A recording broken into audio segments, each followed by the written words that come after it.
So I just did a video on getting a new camera, and I am doing another video on another new camera. My camera can take phone calls. See what I did there? It's a joke. I got the new iPhone 16 Pro Max, and not only did I just get this one, now this one isn't mine, my mom also has to upgrade too. So she is also getting the iPhone 16 in pink. So I get to open up two models for the iPhone. So we got the regular iPhone 16 in pink, and then we got the iPhone 16 Pro Max in white. Which one should I open up first? Okay, I'm gonna be very honest with you. I mean, I have a 15 Pro Max in white. Visually, it doesn't look that different. So I'm more excited to open up the pink phone right now, so we're gonna do that. My mom is coming from an iPhone 13 mini, so this is actually gonna be quite the upgrade for her. Oh, she's gonna love this. This is a good color. I think it looks stunning. We got the first instance of our camera button. Ooh, clicky. It's a lot more clicky than I thought it would be. I thought it would be a little bit softer. So in the box, we got the phone, and then we got, you know, regular cable, USB-C. It is braided, which is nice. I think it was braided last year and maybe the year before that. I'm actually not quite sure. And then this little thing of paper and no stickers. Now we have my phone. So this is the 16 Pro Max in silver, not silver, white. That's really pretty. Is this brighter? I know that the texture is different here. It is shinier, but it's not glossy, which I'm very happy about. So one of the biggest updates for the pros this year is that camera control button right here, which again, it's very clicky. I didn't expect it to be clicky. So the one thing I will say in this video, do not expect anything about Apple Intelligence, because Apple Intelligence is not officially out yet. So I will be doing a video later on that once it is out, and I will be going over some of the features on there. So I would subscribe if you guys want to see that in the future.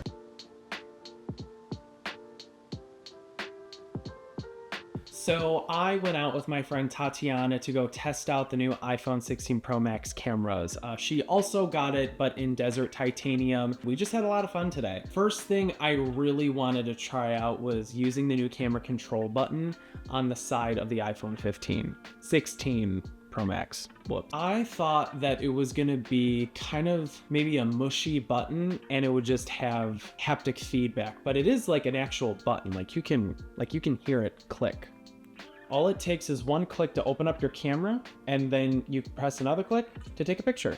And it's really simple. It starts adding haptic feedback when you do like a light press. Now the light press opens up the menu. So I think by default it's on the zoom, so you can start sliding your finger back and forth to zoom in and zoom out of your picture. But if you do a double light press, then it opens up the menu to choose what you want to change. You have your f-stop, you have your exposure, you have the zoom, you have the different cameras. You can also go through your photographic styles this way, and whatever photographic style you are on, you can change the tone this way too. Later this year, they're going to be adding a two-stage shutter that locks in the autofocus onto whatever subject that you are pointing at.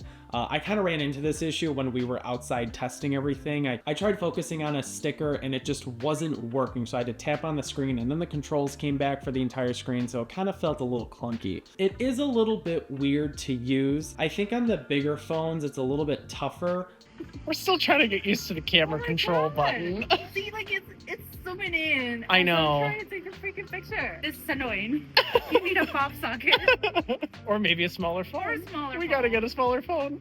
One of the biggest updates to the camera system this year that I was excited for was the new 48 megapixel ultra wide camera. This thing is gonna let you get a lot more detail in your ultra wide angle photos. It's only 12 megapixels by default. You have to switch it to the high max mode to get the full 48 megapixels. I was also hoping that they increased the aperture for this camera. You kind of run into some fuzzy pictures still if it's not in a well-lit area, but when you're in a well-lit area, the pictures come out really good, the colors pop, and adding in those photographic styles looks amazing. Not to mention the macro photography looks really good on here too, getting a lot of detail with everything. Now, this isn't a big upgrade on the Pro Max lines, but on the regular Pro line is the new 5x telephoto lens. Now, they finally brought it to the regular model this year. I still really enjoy how this looks. I do wish that the aperture got an upgrade this year, but unfortunately it stayed the same as last year, so in low light it's not as great, but these pictures come out really nice still. Now, in total, Apple says that you have 7 lenses in your pocket. You have the macro lens and the 13mm lens, which is part of your ultra wide angle lens. Then on the regular fusion lens, 23mm, the 28mm, the 35mm, and then the 48mm. Then you jump all the way up to the telephoto lens, which is 120mm. You get to have a 2x zoom on this camera without sacrificing any quality. And I think that's really nice, especially on the regular 16 models. I still think it's pretty cool. Now, I didn't think that I was really going to enjoy this as much, but the photographic styles now, to me, is more useful. They had this a couple years back.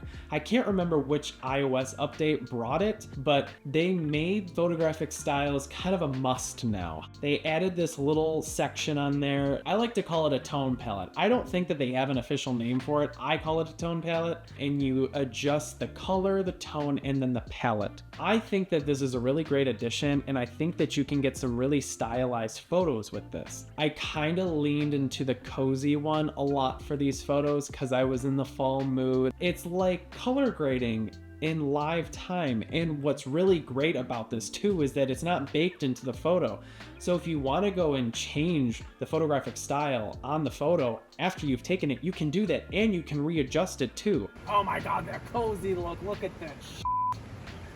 Oh, it's so good. Another thing that I wanted to show off was this audio mixing feature, and this kind of blew me away with how well it worked, in my opinion. There were times that it did sound a little bit too computerized, but other times I think it sounded really natural, and it's kind of insane that we can do this with just our phones. You can start recording now if you want to, because I'll just get used to it. I have been recording. Oh, you've been recording the whole time. Okay, so this is a nice sound test to try out the new audio mixing feature. The first audio mix feature is in frame, and this captures the voice of the subjects within the frame and tries to drown out any background noise or anything else that is not in the frame. Then if we switch to studio, then it would sound like that we're in like a recording booth, kind of like a podcast, and then I think both of our voices would probably sound exactly the same. Yes. And then for cinematic, which captures all of the, you know, the environmental noises and still prioritizes the voices. I want to do another audio test because we have a lot of running water in the background. A lot of it. So I just want to see how it sounds with cinematic mode, because I feel like it'll still like bring up everything from the water, but I don't know. Who knows? We're gonna test it out. We'll test it out. So I'm excited. I'm sure it's gonna work. Hopefully. I think it'll sound good. We gotta leave though, because there's a wedding happening right now. And then my favorite thing, the thing that made my jaw drop when they announced it, the thing that I was looking forward to the most above photographic styles, above the camera control button, is the 4K 120 frames per second slow-mo. And this looked gorgeous. I was a little sad to find out that you can only use it on the regular fusion lens, which means that you can only do it at 1x or 2x. Thank God you can do it at 2x, because I would have been really upset if it was just 1x. One thing I forgot to mention is that you can actually change the playback speed after you've taken the slow motion video. So if you go into your Photos app and click the edit setting, you can end up changing it from the regular 25% at 30 frames per second, then you can drop it down to 20% at 24 frames per second. Then you can get it up to 50% at 60 frames per second, so it's a little bit more dreamy looking, and then you can just do the full speed at 120 frames per second.